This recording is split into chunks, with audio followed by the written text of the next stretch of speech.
And I was talking about Precious at my seminars. The movie's supposed to be uplifting. Where is it uplifting? It's the movie throwing black folks under the bus. That movie had every stereotype in the game in it. Any stereotype about black folks you have that's out there, it's in that movie. That's why they had to get Tyler Perry and Oprah to co-sign it. That movie was for white folks to sit up and say, wow, thank God we're not niggers.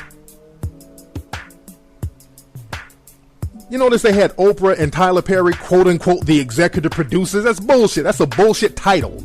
The people at Lionsgate just pulled them in and gave them a bullshit title so the movie wouldn't look racist. They had to get two prominent black figures to co-sign it. Because if they had not have co-signed it, y'all would have been like, what is this bullshit? But the fact that Oprah and Tyler Perry said it was cool, you're like, oh, okay, it must be cool then. Y'all better understand the game, man.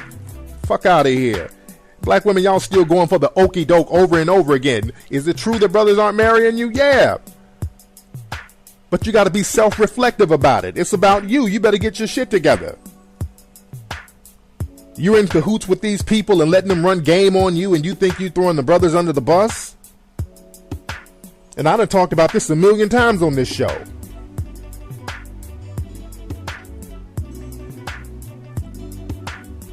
Yeah, the reality, man, a lot of these sisters, man, you got decent jobs.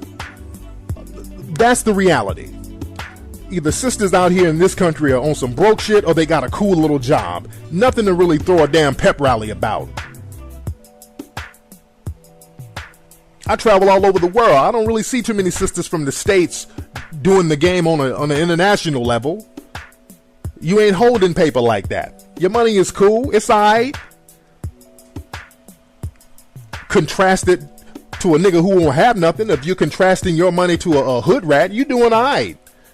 But if a dude is really balling, your money is all right. You better have an attitude that will back that money up. And the thing is, you don't have that. A lot of you get these little jobs and these little careers that pay you a couple of dollars, get you a couple of benefits, and then you act like you goddamn Ivana Trump.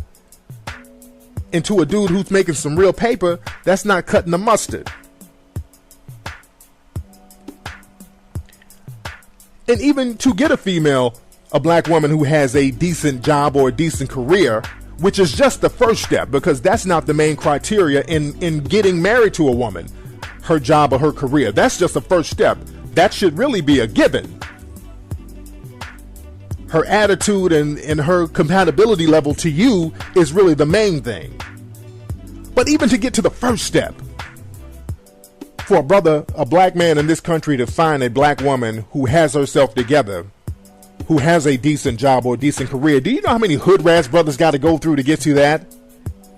Dating a black woman who has her shit together today is like playing a game of Grand Theft Auto. You just like running around, getting shot, stabbed, people shooting at you, people trying to run you over with cars. You got to do all this before you can get to your prize. And it's a headache. A lot of brothers just don't want to go through that shit. We don't want to go through a scavenger hunt to try to find a sister with her shit together. And if she has her shit together, that still doesn't say she's compatible with you. So it's too much of an uphill battle right now. But the thing what I don't like, which is funny, a lot of these TV shows try to make it seem like black women are just doing so much better than black men and black men are just living in poverty. They try to make it seem like the black man is the face of poverty, which is bullshit. If you look at the ghettos or the inner cities, I mean, look who's the face of that. There's hood rats, females, black women. You can't rent a housing project apartment to a man. You can't give Section 8 generally to a dude.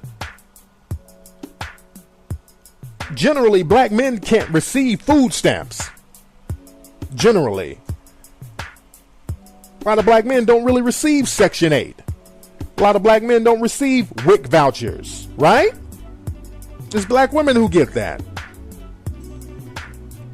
But if they say that, that will make them look racist. If they say, well, look at all these broke-ass black women out here, that will make them seem not only racist, but it would make them seem somewhat misogynistic. Like they're bashing women.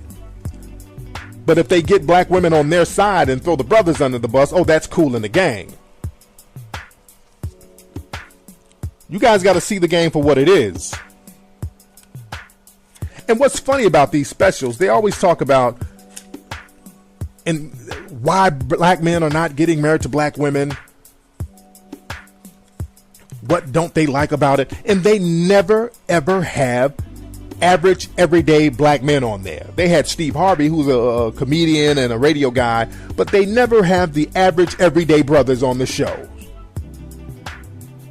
If you want to know why black men are not getting married or some of the reasons why they're not getting married to black women, why don't you just ask us? Why don't you just get a bunch of brothers in the room and ask them? That's a crazy idea, huh? Just sit them down in a room and just say, hey, black guys, what's on your mind? They never do that. Because they make it seem like all the brothers are locked up, all the brothers on crack. And we would have asked them, they're just not available because they're just all strung out and locked up. We just couldn't find any. That's how they make it seem. That's bullshit. Look, man, I do seminars, lectures all over the country. Brothers come out, well-to-do brothers. Tons of brothers come out. Black men who are lawyers, doctors, engineers, businessmen, graphics guys. They all come to my seminars. So I know these shows are bullshit. Because I see these brothers who have stuff going on, and really my seminars is really the only vehicle that gives these brothers a voice. Because you can come to my seminar and just get off whatever on your mind. You can say whatever is on your mind. That's why people have so much fun at my seminars. Especially black men, because black men, they don't have a voice. Not in the media. Not even in social settings, because you go to church and you still have to put on a front.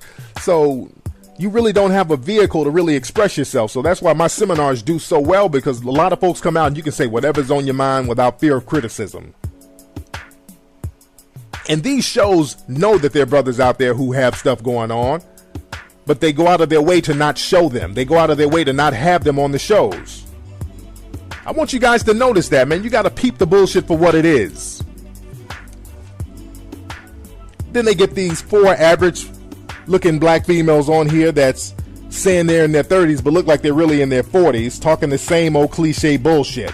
It's on you. You have to get yourself together.